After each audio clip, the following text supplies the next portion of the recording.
What's up, nerds and geeks? My name is OMG, WTF, LOL, FDW, and welcome to my review of the first inaugural Fastlane. I just wanted to make sure I said that right. Fastlane is out of the way. At the time of this recording, it's about 24 hours past. I believe Monday Night Raw has actually already been aired, so I'm a little late on this, but I didn't finish Fastlane until a little later on anyway with Johnny, so I was unable to get Johnny to do this video with me. He's unfortunately doing something at the moment, and I wanted to get it uploaded before the end of the day, so yeah. So I'm not going to stall anymore. Let's just jump right into Fastlane. I'm going to go from the beginning to the end. I'm not covering the pre-show. There was really no matches. We had a segment with Paul Heyman and The Miz on Miz TV. It was alright. Nothing really to talk about, though. Fastlane opened up with Seth Rollins teaming up with Big Show and Kane. I guess you can call them the Authority. And they defeated the team of Dolph Ziggler, Eric Rowan, and Ryback. The match was kind of fun. It was a nice opening bout. I feel like it ended way too early for the superstars in the match. I mean, Ziggler and Ryback on the team, besides Eric Rowan, I would say Ziggler and Ryback are both like top stars. Like I'd say Dolph Ziggler would be considered a main event talent, while Ryback might be upper mid carder. Eric Rowan's just kind of maybe a mid carder. And Rollins showing, well, at least Seth Rollins was in that match, so right there should have been an indication that it should have gone on longer.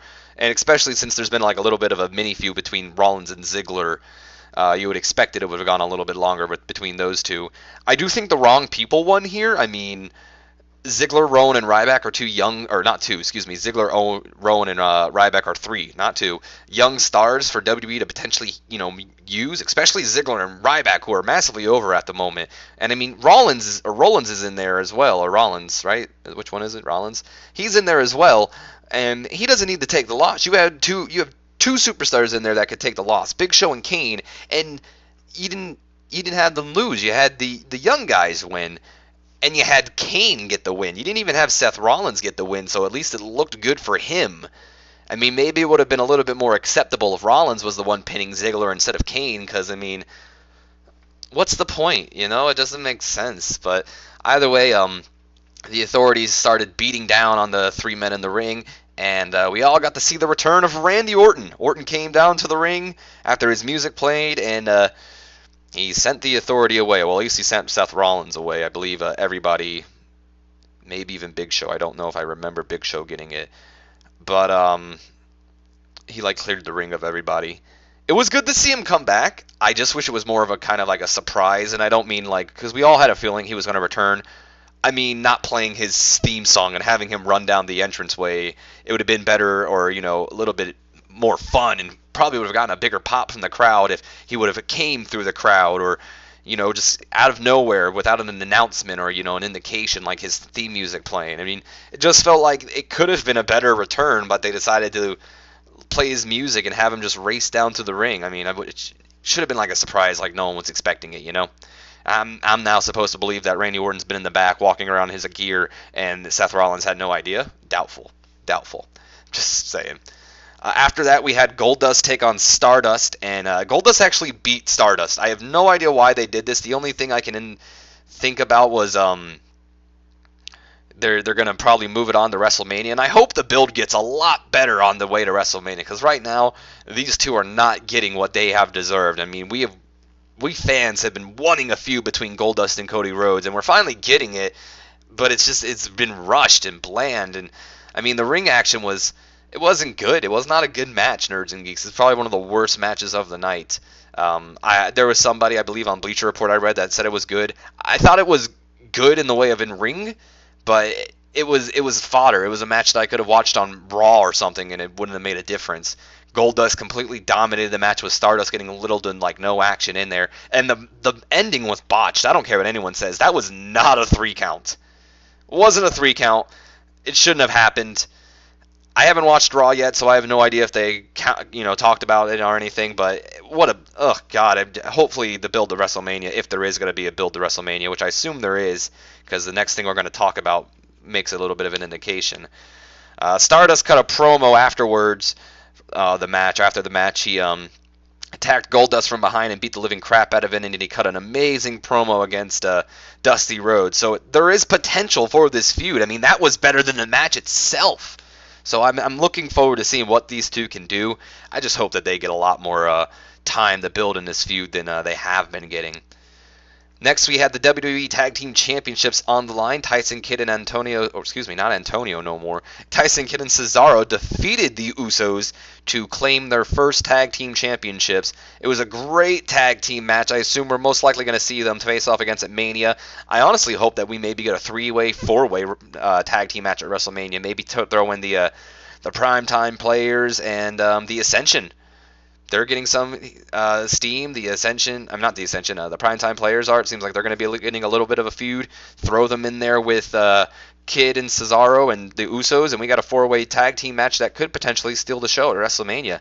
Either way, Cesaro and Kidd are a great tag team. Usos are a great tag team. That might be the number 1, number 2 tag team in the WWE right now. I'm looking forward to seeing what else these guys can do. After the tag team title match, we had Triple H call out Sting. It was a great segment, to be completely honest. They played the Sting perfectly. I know some people have been comparing it to the silent treatment that Triple H and Undertaker had, but I would say I don't think this is a comparison to Triple H and the Undertaker's rivalry. I think this is just how Sting is. If you've ever watched Sting in WCW, he wasn't much of a talker. He was more of a let my actions speak for my words. He was you never know what he's gonna do next kind of guy. So it worked out perfectly seeing him and Triple H. Triple H do all the talking and Sting really just, back him up by like putting the baseball bat up to his throat. It was a great segment. And WrestleMania is confirmed. After all that happened, Sting pointed up to the WrestleMania sign with his baseball bat, and Triple H practically agreed. So it has been confirmed we will see Triple H take on Sting at WrestleMania. Wade Barrett defended his Intercontinental Championship against Dean Ambrose, and he won that match by disqualification when Ambrose ended up getting disqualified by the referee. Why? That's all I have to say. I mean, I'm a huge Dean Ambrose fan, and I kind of had this little bit of... I defended it in a little bit when I talked to Johnny about this before, but I can see just how irritating it can get, because I'm irritated by it, it wasn't a good match. The feud was building up great, and what we saw, it was flashes of greatness, but it wasn't what it could have been, and I assume this is maybe just them holding off for WrestleMania. I don't know. It's just a shame to see Dean Ambrose. I believe this is his 8th loss on pay-per-view, and it's sad. The Undertaker almost returned last night at Fastlane Nerds and Geeks after the Barrett-Dean Ambrose match. His music played, we saw the Druids come down, and even them pushing a coffin down to the ring.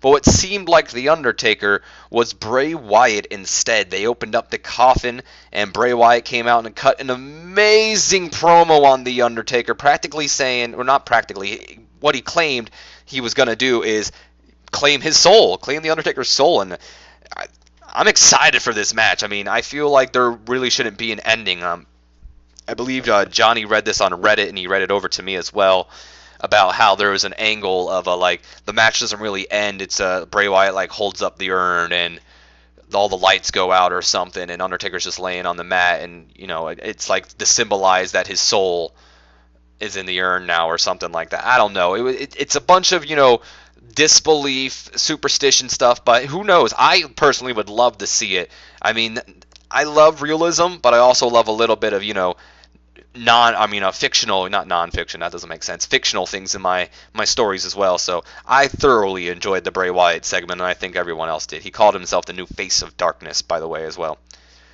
Rusev and Cena had their battle over the U.S. title. It was a good match. I enjoyed it. I feel like they put on a great match. And Rusev did end up defeating Cena after a little bit of a distraction from Lana that resulted in Rusev kicking Cena in the groin and then making Cena pass out to the Accolade. That's where I was turned off by the match. The match was great up until Lana kind of interfered and all that. I wish it would have been a clean victory. I wish they would have let Cena lose clean or Cena win clean, even though I would have preferred Rusev to win over Cena. I wish that we didn't have Lana come in the match early and Rusev have to lower himself to kicking Cena in the balls, or and the pass out angle, it's kind of been overdone. We've seen almost everybody Rusev's been in the ring against, I think Big E, Swagger, Big Show, Henry, Sheamus, like everybody Rusev's faced off against has passed out to the Accolade. No one's ever tapped out, and he's never beaten anybody with a different move. It seems like it's been overdone, you know. And finally, we had our main event of the night. It was to determine who would face Brock Lesnar at WrestleMania, the 2015 Royal Rumble winner, Royal Rumble, Roman Reigns. Defeated Daniel Bryan in what was an excellent match. Some people may say it was only good because Bryan carried Reigns, but I disagree. I mean, it doesn't matter how good someone is in the ring. Your opponent needs to be able to keep up with you and dance with you as well, and Roman Reigns proved that he was able to do that.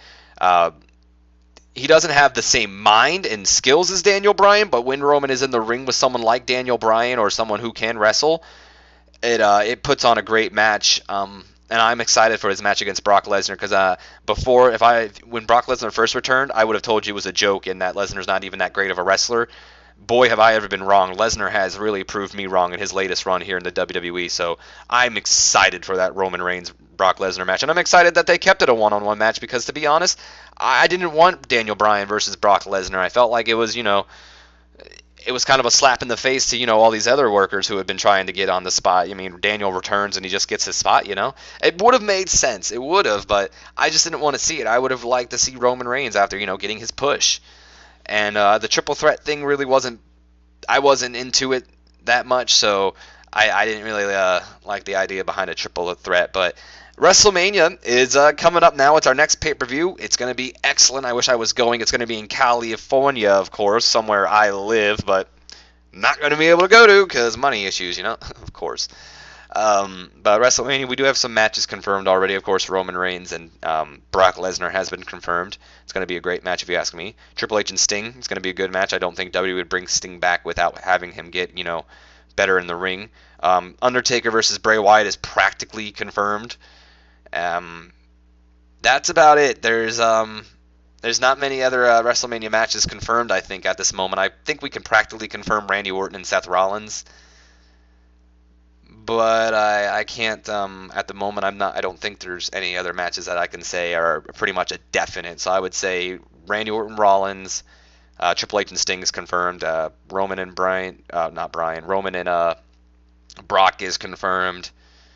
And I think there was one more match I said that was pretty much confirmed. Oh, Bray and The Undertaker is pretty much confirmed. Other than that, I have no idea what else is going on in WrestleMania. I haven't watched Raw. I'm going to be watching Raw, and stay tuned next week for that vlog to hear what I think about what's going on in Raw or anything. And, of course, what's going to happen in the rest of the week for wrestling. Either way, that was just this quick little video for Fastlane. I hope you guys have enjoyed it. And if you agree with my opinions, disagree, you want to argue with me or state your own opinion, and I would like to hear your opinions as well either. I don't want this to seem like a negative thing. What I'm basically leading to is leave in the comments. Let me know about your opinions on your show, whether you liked it, you hated it, what matches you liked, what matches you disliked, whether you agree with me, and what you don't agree with me. I want to hear what you guys have to say, But as always, nerds and geeks, my name's been OMG, WTF, LOL, FTWBRB, and we're going to be doing separate vlogs for WrestleMania WWE pay-per-views. So unlike, just like now with Fastlane, it's not going to be part of the every week, the weekly Sunday vlogs. It's going to have its own vlog, and so the next one we're going to be doing is WrestleMania. So until then, I will see you guys later.